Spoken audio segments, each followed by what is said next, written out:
नमस्कार मित्रांनो, स्वागत आहे तुमचं आपलं मराठी नोकरी कॉर्नर या यूट्यूब चॅनलमध्ये। तर मित्रांनो, एक आता नवीन ॲड आली आहे। ते ॲड कोणती आहे, ते शैक्षणिक पात्रता कशी आहे, वयोमर्यादा काय, एकदम डिटेल्स माहिती, इवन आपला परीक्षेचा अभ्यासक्रम कसा आहे, JR मधल्या माहितीनुसार एकदम सविस्तर माहिती मी तुम्हाला सांगणार आहे। हे मित्रांनो, महाकोश भरती 2025 लेखा कोषागार आहे विभाग भरती 2025 45 जागांसाठी भरती। हे पहा मित्रांनो, महाकोश भरती 2025 महाराष्ट्र शासनाच्या लेखा व कोषागार संचालनालयात 75 जागांसाठी मित्रांनो भरती सुटलेली महाराष्ट्र शासनाची भरती आहे।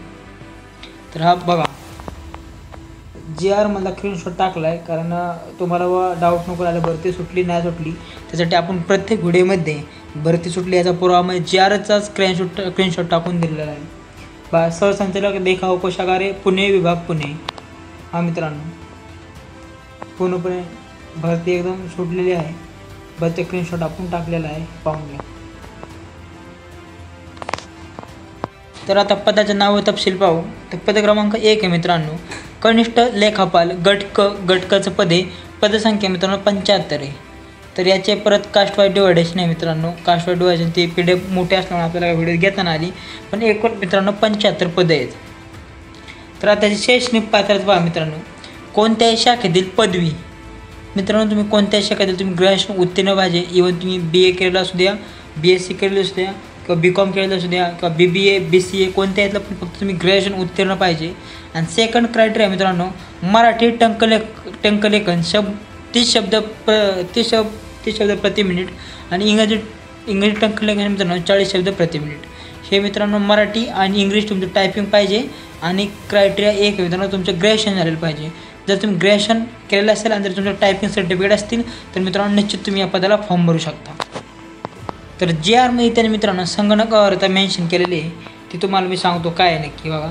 शासन निर्णय सामान्य प्रशासन विभाग क्रमांक प्रशासन बघा, दिनांक 19/3/2003 मधील तरतुदीनुसार DOEACC सोसायटी अधिकृत CC किंवा O स्तर, A स्तर किंवा B किंवा C स्तर यापैकी कोणतीही परीक्षा उत्तीर्ण असण्याचे प्रमाणपत्र किंवा महाराष्ट्र उच्च व तंत्र शिक्षण मंडळ मुंबई यांच्याकडे अधिकृत MSIT परीक्षा उत्तीर्ण झाल्याचे प्रमाणपत्र किंवा शासन निर्णय माहिती तंत्रज्ञान विभाग क्रमांक मित्रांनो त्यांनी सांगितले, त्यांनी जे JR त्यांनी सांगितले तुमचं प्रमाणपत्र कोणतं पाहिजे ते तुम्ही वाचून घ्या। आणि थोडक्यात म्हणजे मित्रांनो, तुम्ही MSIT टायपिंग केलेलं असेल तर तुम्ही निश्चिंत मित्रांनो फॉर्म भरू शकता।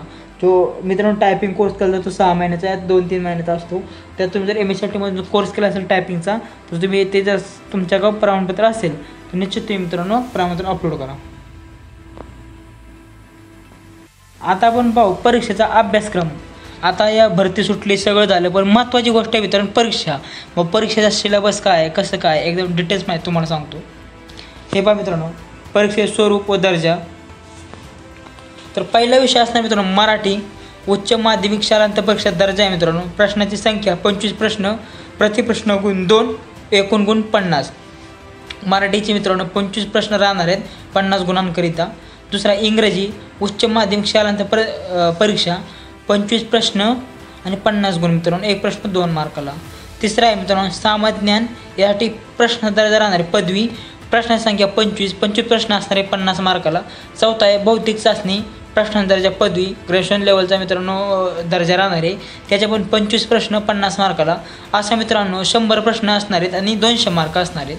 आणि परीक्षेचा कालावधी राहणार मित्रांनो, परीक्षेचा कालावधी राहणार आहे 2 तास म्हणजे 120 मिनिटाचा असेल मित्रांनो। आता तुम्ही महत्त्वाचा त्याचा स्क्रीनशॉट काढून घ्या, कारण आता परीक्षा आली सगळं झालं, पण नक्की अभ्यास कसा करायचा ही सर्वात मोठी गोष्ट आहे। तर हे मित्रांनो मराठी, इंग्रजी, GK आणि बौद्धिक चाचणी जे मी विद्यार्थी पोलीस भरतीचा स्टडी करतात सेम टू सेम सिलेबस आहे मित्र, फक्त थोडेसे काय ॲडव्हान्स लेवलचे क्वेश्चन तुम्हाला विचारले जातील।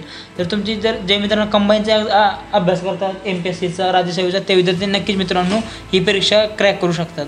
आणि मित्रांनो पगार पण एकदम व्यवस्थित, पगार पण चांगला आहे आणि एक मित्रांनो शासकीय नोकरी आहे, एकदम आपलं ऑफिस टू वर्क आहे।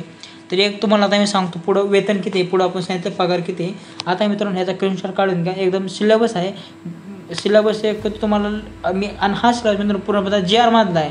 मी काय स्वतःहून टायपिंगवर केला नाही, तर JR मधला स्क्रीनशॉट टाकून तुम्हाला सांगतोय की हा पूर्णपणे JR मध्ये जो मेन्शन केला सिलेबस आहे तो एकदम डिटेल्समध्ये तुम्हाला टायमिंग वगैरे सगळं डिटेल्स सांगितले तुम्हाला. आता पुढे आपण वेतन पगार मित्रांनो पगार पाहू. सर्वात उत्सुकता असते विद्यार्थी मित्रांनो भरती आहे पण नेमकी त्या पगार किती आहे.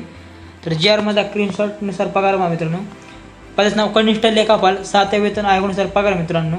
तर बघा 29,000 रुपये 200 तर 93,000 रुपये 300 इतका मित्रांनो तुम्हाला वेतन श्री दिसेल. 7व्या वेतन आयोगानुसार तुम्हाला पगार दिला जाईल मित्रांनो. 29,200 मित्रांनो बेसिक पे आणि तुमचा 92,300 पर्यंत तुम्हाला पगार जाऊ शकतो. तर एकदम चांगला पगार आहे. 29,200 मित्रांनो हा बेसिक पे. त्यानंतर तुमचा HRA DATA वगैरे म्हणजे जे अनुदाय भत्ते दिले जातात 7व्या वेतन आयोगानुसार जे भत्ते दिले जातात ते सर्व भत्ते तुम्हाला दिले जातील मित्रांनो. ॲडव्हान्स फॅसिलिटी चांगली दिली जाईल. ते एकदम चांगली एकदम शासकीय नोकरी करण्याची उत्तम संधी आहे मित्रांनो. तुम्ही निश्चित या पदाला फॉर्म भरून टाका. तर वयाची अट पाहू मित्रांनो. तर हे पहा 30 जानेवारी 2025 रोजी 19 ते 38 वर्ष जे विद्यार्थी मित्रांनो वय वर्ष 19 वर्षापेक्षा जास्त असतात त्यांनी मित्रांनो 19 वर्ष झाले कंप्लीट झाले ते मित्रांनो अप्लाय करू शकतात. आणि वय वर्ष मित्रांनो 38 वर्षापर्यंत फॉर्म भरू शकता. आणि जर तुमची कॅटेगरीमधून असाल मागासवर्गीय आर्थिकदृष्ट्या दुर्बल घटक अनाथ यांना मित्रांनो 5 वर्षाची सूट आहे. तर ते वयाच्या 43 वर्षापर्यंत मित्रांनो फॉर्म भरू शकतात. तर मित्रांनो 19 वर्ष ते वयाच्या 43 वर्षापर्यंत फॉर्म भरू शकता या भरतीकरिता. तर नोकरीचं ठिकाण राहणार आहे ते ठिकाण पहा मित्रांनो.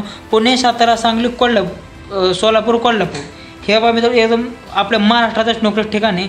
तर पुणे सातारा सांगली सोलापूर कोल्हापूर या ठिकाणी मित्रांनो नोकरीचं ठिकाण राहणार आहे. आता परीक्षा फी पाहू किती आहे. तर परीक्षा फी आहे मित्रांनो 1,000 रुपये. आणि जर तुम्ही राखीव प्रवर्गामधून येत असाल तर तुम्हाला 900 रुपये फी आहे मित्रांनो. तर आता महत्त्वाच्या तारखा पाहू आपण. हे पहा मित्रांनो ऑनलाईन अर्ज नोंदणी सुरू दिनांक 31/12/2024 रोजी 5 वाजल्यापासून मित्रांनो म्हणजे 31 डिसेंबरपासून ऑनलाईन अर्ज सुरू होणार आहेत. आणि ऑनलाईन अर्ज सादर करण्याचा अंतिम दिनांक 30/1/2025 म्हणजे रात्रीच्या 12 वाजेपर्यंत आहे मित्रांनो. तर मित्रांनो 1 महिना आपल्याला त्यांनी अर्ज भरण्यासाठी दिलेला आहे. ऑनलाईन पद्धतीने विविध परीक्षा शुल्क भरण्याचा दिनांक म्हणजे परीक्षा फी आहे त्याचा मित्रांनो 30 तारखेपर्यंतच लास्ट डेट आहे. आता परीक्षा कधी होईल सगळं एकदम ही वेबसाईट आहे मित्रांनो. या वेबसाईटवरती अपलोड केली जाईल. म्हणजे वेबसाईटवर मित्रांनो नोटिफिकेशन येईल. तर मित्रांनो बघा 1 महिना आहे आपल्या हातात. लवकरात लवकर फॉर्म भरून घ्या. सुवर्ण संधी मित्रांनो. पगार पण चांगला आहे. आणि जर तुमचा अभ्यास चांगला असेल जे विद्यार्थी कंबाईनचा अभ्यास करतात तर ते विद्यार्थी निश्चितच एकदम नक्कीच क्रॅक करू शकतात. तर चला मित्रांनो असेच काल पण आपण नागपूर महानगरपालिकेची भरती सुटली त्याचं तुम्हाला JR टाकलेलं आहे. ते सगळे एकदम डिटेल्समध्ये माहिती सांगितली. JR मधली माहिती सांगितली. ही पण आता जी भरती सुटली याची पण तुम्हाला एकदम ॲक्युरेट माहिती तुमच्यापर्यंत पोहोचवण्याचं काम मी केलेलं आहे. जर यात पण तुम्हाला काय जर शंका असेल व तुम्हाला कोणता टॉपिकवर म्हणजे समजलं नसेल तर नक्की कमेंट करा. मी कमेंटला नक्कीच तुमच्या उत्तर देईन. निश्चित तुमची जी मनातली शंका आहे ते दूर करीन. तर असंच मित्रांनो जशी भरती सुटेल त्या दुसऱ्या दिवशी तुम्हाला आपण तुमच्यापर्यंत पोहोचण्याचा प्रयत्न करीन. असं आपलं महाराष्ट्रातल्या गोरगरीब विद्यार्थ्यांना जास्तीत जास्त सरकारी नोकरी लागेल हे आपलं ध्येय मित्रांनो. त्यासाठी तुम्ही जास्तीत जास्त मित्रांनो हा व्हिडिओ शेअर करा आणि आपल्या चॅनलला मराठी नोकरी या चॅनलला सबस्क्राईब करा. चला असंच प्रेम देत राहा मित्रांनो. धन्यवाद. भेटू पुढच्या व्हिडिओमध्ये. जय हिंद.